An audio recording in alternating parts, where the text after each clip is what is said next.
हाँ तो प्यारे बच्चे, इससे पहले मैं आप लोगों को कक्षा 10 का 1.2 का सवाल 3 तक करवा चुका हूँ। अब चौथा और पांचवा आप लोगों को कराने जा रहा हूँ। एससीएफ बराबर 9, एससीएफ बराबर जो है 9 संख्याओं का गुणनफल, संख्याओं का गुणनफल 306 गुना 657, 306 गुना 657 ये सारी दिया हुआ है। एचसीएफ भी दिया हुआ है 9 और ये 306 गुना 657 भी दिया हुआ है। एलसीएम बराबर होता है संख्याओं का गुणनफल बट्टे एचसीएफ। एलसीएम बराबर क्या होता है? संख्याओं का गुणनफल बट्टे एचसीएफ।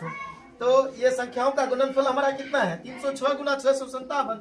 ये 306 गुना 657 बट्टे में क्या कर लेंगे? एचसीएफ। एचसीएफ हमारा कितना दिया हुआ है? 9।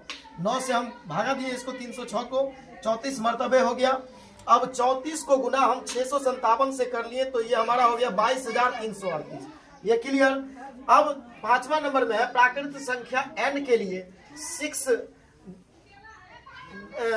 0 पावर है बराबर 1 है, तो 6 पे 2 पावर देके हम 6 गुना 6 बराबर 36। अब 6 पर 3 पावर देके हम 6 गुना 6 गुना 6 करें 216। क्लियर। चूंकि प्राकृत संख्या 6n अंक 0 पर समाप्त नहीं हो सकता, ये जो है 0 पर समाप्त नहीं हो सकता, क्योंकि 6 के अभाज्य गुणनखंड में 2 है लेकिन 5 नहीं है। फिर इसलिए है, ये इसलिए का चिन्ह दिया हुआ, 6n अंक 0 पर समाप्त नहीं हो सकता।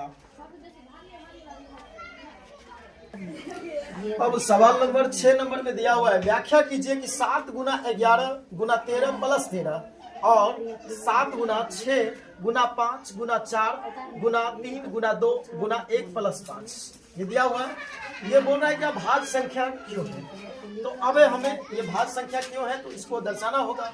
तो 7 गुना 11 गुना 13 प्लस 13, 7 गुना 11 गुना 13 प्लस 13, तो 7 गुना 11 गुना 13 किए तो 1001 हुआ, इसमें प्लस हम 13 ऐड किए 1014 हो गया। अब चूंकि 1014 के अभाज्य गुणनखंड 2 से अधिक है, अभाज्य गुणनखंड जो है इसका 2 से क्या है? अधिक है, इसलिए 1014 भाज्य संख्या है। अब इसमें भी यही गुना करने के लिए बोल रहा है, तो इसको हम 7 गुना 6 गुना 5 गुना 4 गुना 3 गुना 2 गुना 1 किए तो कितना हो गया? 5040 प्लस 5 जोड़ दिए तो 5045। 5045 का अभाज्य गुणनखंड 2 से अधिक है, इसलिए 5045 एक भाज्य संख्या है। और इसी के 7 नंबर में दिया हुआ है, सोनिया को 18 मिनट लगते हैं और रवि को 12 मिनट लगते हैं। तो 18 का हम ये एलसीएम निकाल लिए, इसका 12 का भी हम गुणनखंड निकाल लिए। तो 2 से दोनों में 18, 3 तिया 9, 3 एकम 3, फिर 2 से 2 छक्के 12, 3 दूनी 6, 2 एकम 2। एचसीएफ बराबर हो गया, जो दोनों में संख्या रहता है, इसमें भी 2 है, इसमें भी 2 है, इसमें 3 है, इसमें भी 3 है। अब इसमें 2 है तो इसमें 2 नहीं है, इसलिए इसमें से 2 में से 1 2 ले लिए और 2 3 में से 1 3 ले लिए, तो 3 दूनी 6। क्लियर हो गया। अब एलसीएम निकालेंगे, 2 गुना 3 गुना 2 गुना 3। अब इसमें भी 2 है, दोनों 2 में से 1 2 ले लिए, दोनों 3 में से 1 3 ले लिए, ठीक है। फिर क्या बचा? इसमें 2 और 3 बच गया, 2 और 3 ले लिए, तो इसको गुना करने के बाद हमें 36 प्राप्त हुआ। यही तो